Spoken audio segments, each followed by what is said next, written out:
Hi, my name is Amanda, and I'm a therapeutic coach team lead for New York Start Region 5 Long Island. And amongst many things, I am a self-care enthusiast.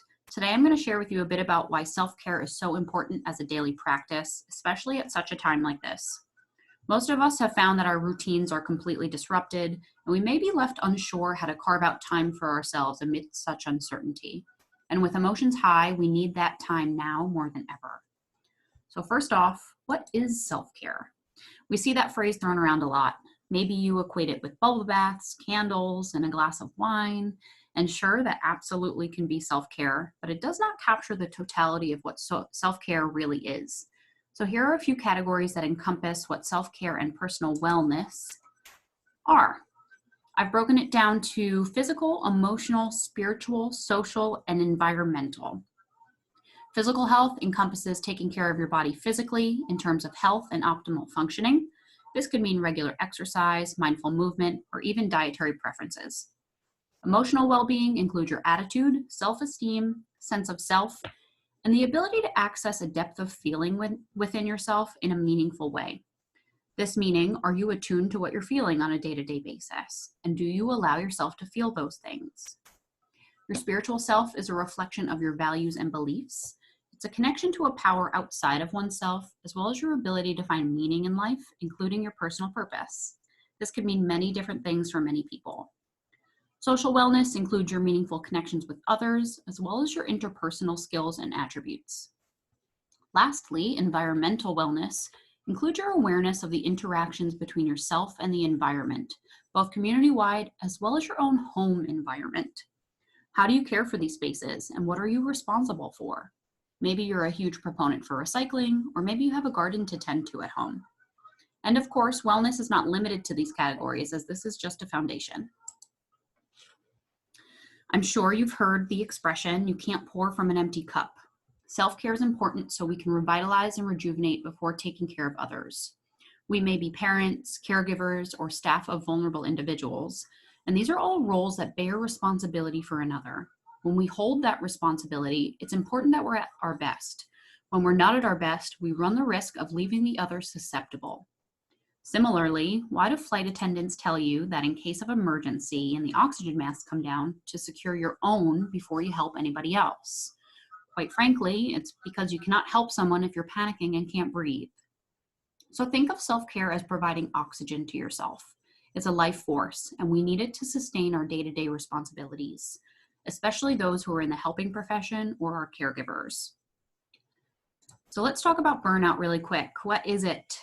Burnout is a state of emotional, physical, and mental exhaustion caused by excessive and prolonged stress. It occurs when you feel overwhelmed, emotionally drained, and unable to meet constant demands. So what happens when we're burnt out? We may experience exhaustion and physical ailments such as constant tiredness, headaches, back and neck pain, change in sleep patterns, emotional shifts such as feeling disconnected, hypersensitive, helpless, hopeless, or even angry, irritable, and cynical.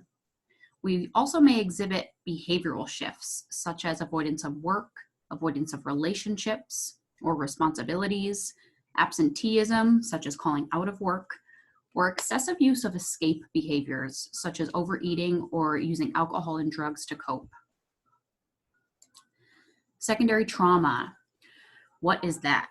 Secondary traumatization can be described as indirect exposure to traumatic events through first-hand accounts or narratives of the events. Regular interactions with trauma can take a toll on support professionals. And while this is typically experienced by professionals who work with trauma survivors, the overload of traumatic news and impact on our day-to-day lives also takes a role. This is particularly relevant right now as we are experiencing what we would call a collective traumatic experience. We are all taking in this grim news to varying degrees. And while I'll talk about practical solutions to combat some of this in the next slide, I'm going to encourage you right now to monitor your exposure to news outlets. Be mindful of your screen time. Notice if you're getting lost in the most recent updates, and set a limit for yourself for the day and then put it down. When we experience overwhelming volumes of information, especially information that holds an emotional charge, our bodies, minds, and spirit adapt to help us cope. And this is why self-care is important for practitioners to maintain day-to-day health. So that begs the question, what can we do? Ask yourself what activities are life-giving and self-soothing to you and pencil them into your daily schedule.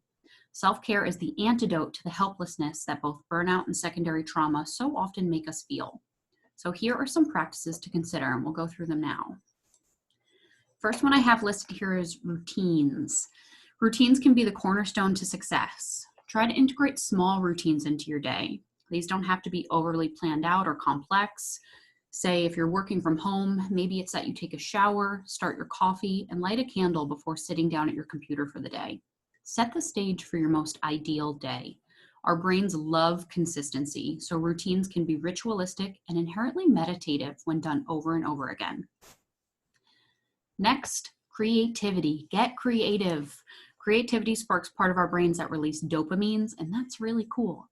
Creativity can look like drawing, painting, journaling, knitting, dancing, crafting, writing poetry, or simply anything that puts you in flow.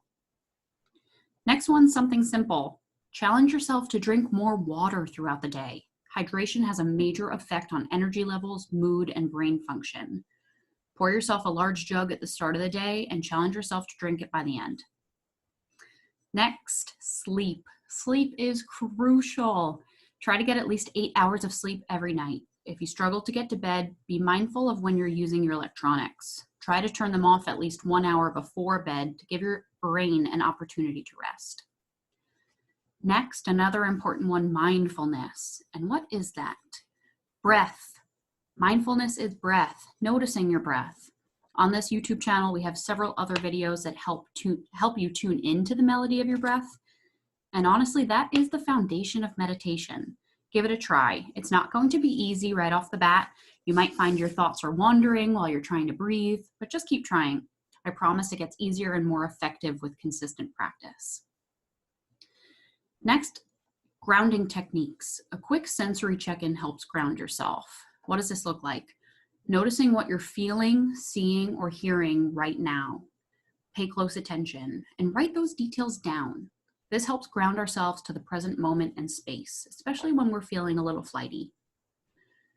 Another big one, exercise. Go for a walk, run, burpees, whatever your body is calling for. It's just important that you move in a way that feels good for you. We also have a video on this channel that walks you through various exercises that you can do anywhere, anytime, with nothing at all. Next, mindful movement and yoga, a great way to get back in touch with your body and breath.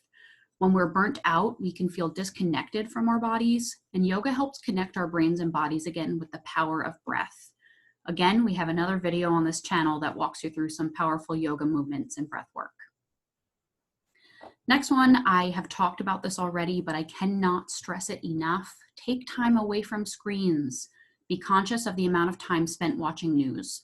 Remember the secondary trauma I talked about earlier. Take breaks from the media, and this also includes social media.